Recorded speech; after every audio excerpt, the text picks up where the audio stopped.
बच्चों, आप लोगों का स्वागत है। आज हम लोग भाग 2 में 1857 ईस्वी की क्रांति के तत्कालीन कारणों पर चर्चा करेंगे। पिछले भाग में हम लोगों ने राजनीतिक कारण, धार्मिक, सामाजिक, आर्थिक और सैनिक कारणों पर चर्चा किया था। हम लोगों ने वहाँ देखा था कि समाज के सभी वर्गों में अंग्रेज़ों के प्रति नफ़रत फैली है, घृणा भरी हुई है, परंतु वह घृणा विद्रोह का रूप धारण नहीं कर रही थी। तो यह विद्रोह का रूप धारण करने के लिए कुछ न कुछ तात्कालिक घटना का होना आवश्यक होता है, और इन्हीं घटनाओं में आज हम लोग चर्चा करेंगे नई एनफील्ड राइफल की, जो 1856 ईस्वी में अंग्रेज़ों ने भारतीय सेना में इस्तेमाल करने के लिए इसकी मंजूरी उन्होंने दिया था। और इसके उपरांत यह नई राइफल एनफील्ड भारतीय सेना में शामिल किया गया। इन राइफल के इस्तेमाल की जब बात आई तो कहा गया कि इसमें एक चर्बी वाले कारतूस लगी है, जिसे चर्बी को कारतूस से काटने के बाद राइफल में डालना पड़ता था। तो अफवाह यह फैली कि यह जो चर्बी वाला कारतूस है, यह चर्बी वाला कारतूस के बारे में अफवाह फैली कि यह गाय और सूअर की चर्बी से मिलकर बना है। जैसे ही अफवाह फैली कि कारतूस में गाय और सूअर की चर्बी है, इससे हिंदू और मुसलमान दोनों सैनिक बराबर आहत हुए। दोनों को लगने लगा कि अंग्रेज षड्यंत्र के तहत हमारे धर्म पर आघात कर रहा है और उन्हें धर्मभ्रष्ट करने का प्रयास कर रहा है। तो सैनिकों की यह बात नागवार गुजरी कि हम गाय और सूअर से लगी चर्बी वाले कारतूस को नहीं काटेंगे, और उन्होंने इसकी अफवाह सभी सेनाओं में फैलाना शुरू किया, और लोग उस कारतूस के इस्तेमाल को करने से सैनिक लोग मना करने लगे।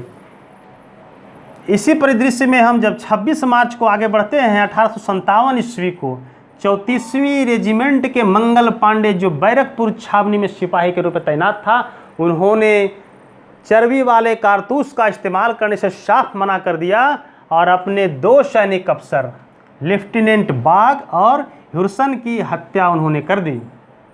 मंगल पांडे के इस कदम से अंग्रेज घबरा गए और उन्होंने तुरंत मंगल पांडे को गिरफ्तार कर 8 अप्रैल को उन्हें फांसी की सज़ा दे दी। परंतु मंगल पांडे ने जो कार्य किया था, वह कार्य सैनिकों के लिए एक मिसाल बनकर सामने हुई, और सैनिक मंगल पांडे की शहादत को बेकार जाने नहीं देना चाहते थे। इसी कड़ी में 10 मई को मेरठ की छावनी में सैनिकों ने विद्रोह कर दिया, और वहां के शस्त्रागार से हथियार लूटकर वे दिल्ली की ओर कूच कर गए। 11 मई को घटनाक्रम देखिए कितना तेज़ी से घटी है। 10 मई को छावनी में हथियार लूटे गए, 11 मई को सैनिक दिल्ली पहुंच गए, और 12 मई के दिन दिल्ली पर उन्होंने अधिकार स्थापित कर लिया। पुनः दिल्ली पर भारतीय सैनिकों का अधिकार हो गया, और बहादुर शाह जफर को सम्राट घोषित कर दिया गया। यद्यपि बहादुर शाह जफर उस समय 82 वर्ष की अवस्था में थे, वृद्ध थे, परंतु उन्होंने नेतृत्व को स्वीकार किया और अपने सेनापति बख्त खान को विद्रोहियों के नेतृत्वकर्ता के रूप में उन्हें स्वीकार कराया।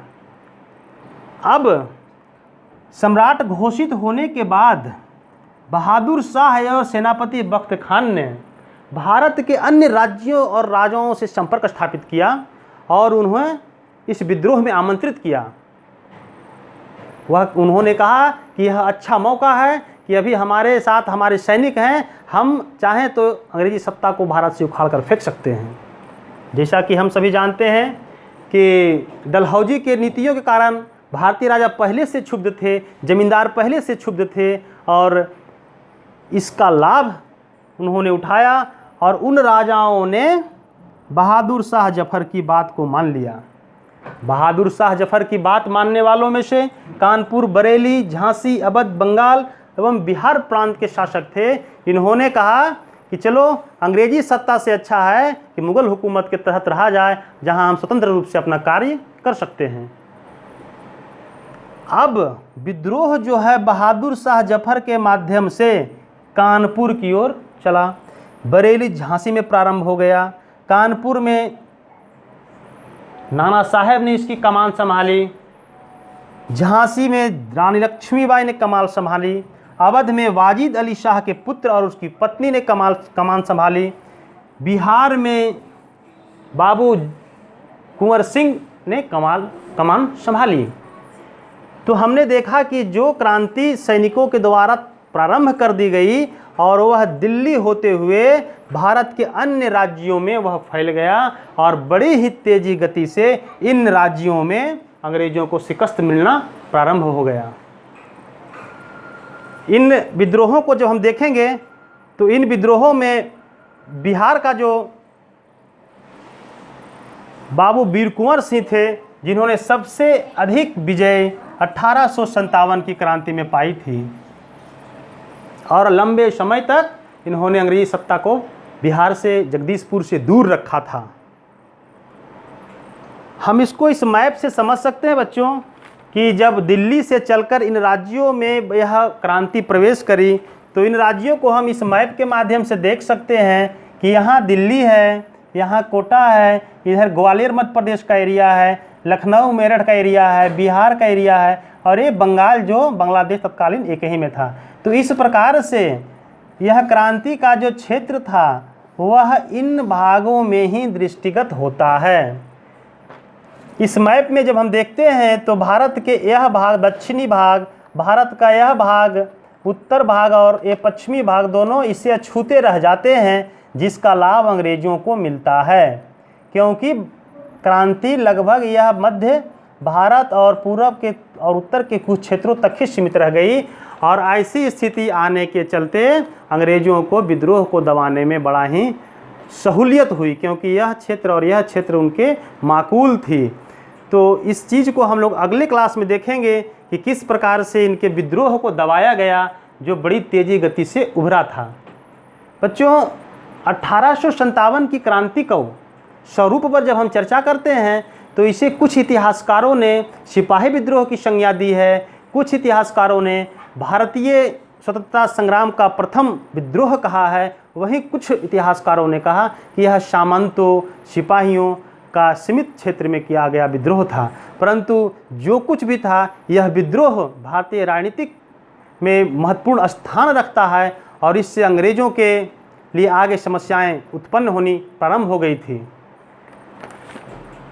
इस क्रांति के समय ब्रिटिश प्रशासन में पामस्टन जो है प्रधानमंत्री का कार्य देख रहे थे और इस क्रांति को दबाने के लिए सेनापति कैंपबेल को नियुक्त किया गया था अंग्रेजों के द्वारा।